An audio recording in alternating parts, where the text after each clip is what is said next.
साहेब आज आपण मुख्यमंत्री पदावरती महाराष्ट्र राज्याच्या एक यशस्वीपणे काम करत आहे. अभ्यासू आणि वैचारिक नेतृत्व म्हणून आपली ओळख आहे. परंतु एकेकाळी तुम्ही सुद्धा एक नगरसेवक म्हणून काम केलं आहे. तर महानगरपालिकेच्या निवडणुकीच्या सामोरे जात असताना तुमच्या दृष्टीने नगरसेवकाच्या जबाबदाऱ्या कोणत्या, त्याचबरोबर महानगरपालिकेचं कामकाज कशा पद्धतीने झालं पाहिजे? पहिल्यांदा तर मी या ठिकाणी करवीर निवासिनी आई अंबाबाई महालक्ष्मीला नमन करतो आणि ज्योतिबांचा देखील आशीर्वाद घेतो. आणि आजचा दिवस फार महत्त्वाचा दिवस आहे. आज आई जिजाऊ माँसाहेबांची जयंती आहे आणि स्वामी विवेकानंदांची देखील जयंती आहे. त्यामुळे शाहू महाराजांच्या या नगरीत या दोनही महनीय व्यक्तींना मी साष्टांग प्रणाम करतो.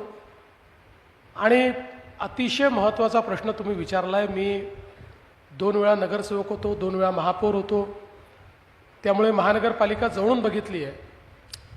आणि नगरसेवकाचं काम काय, महापौराचं काम काय, तर अनेक वेळा मी नगरसेवक जे निवडून येतात त्यांच्या प्रशिक्षणाला जातो.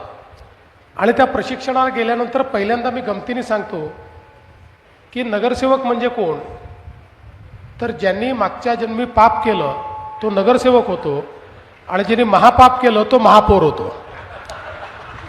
याचं कारण फर्स्ट पॉईंट ऑफ कॉन्टॅक्ट हा नगरसेवक आहे. आणि त्यामुळे प्रत्येक गोष्टीला जबाबदार हा नगरसेवक आहे.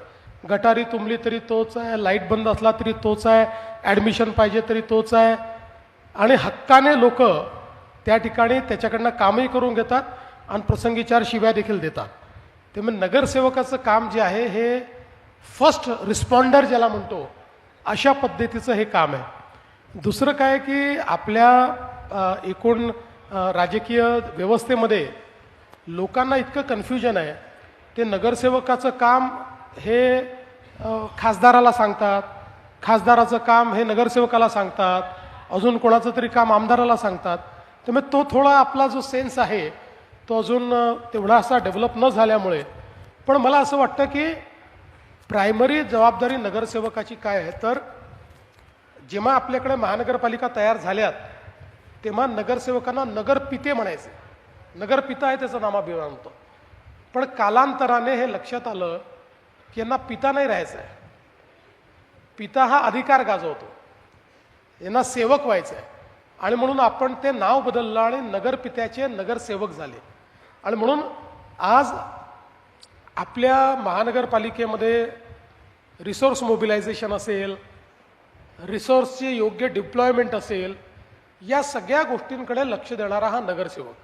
आणि म्हणून मला असं वाटतं की एखादं शहर हे जर चांगलं करायचं असेल तर त्या शहरातली बॉडी, तिथले महापौर, तिथले स्टँडिंग कमिटी चेअरमन, तिथले नगरसेवक, या सगळ्यांची सक्रियता आणि या सगळ्यांचा फोकस हा खूप महत्त्वाचा आहे. मी अनेक वेळा म्हणतो की अलीकडच्या काळामध्ये बऱ्याच महानगरपालिकांमध्ये असे काही नगरसेवक मला पाहायला मिळतात की जे स्वतःला आपल्या एरियाचा मालक समजतात. माझ्या एरियातली सुई देखील मला विचारल्याशिवाय हलवली नाही पाहिजे, ही मानसिकता चुकीची आहे. या मानसिकतेचे लोक चुकीचे आहेत. जे सेवक म्हणून काम करतील अशीच माणसं निवडून गेली पाहिजे.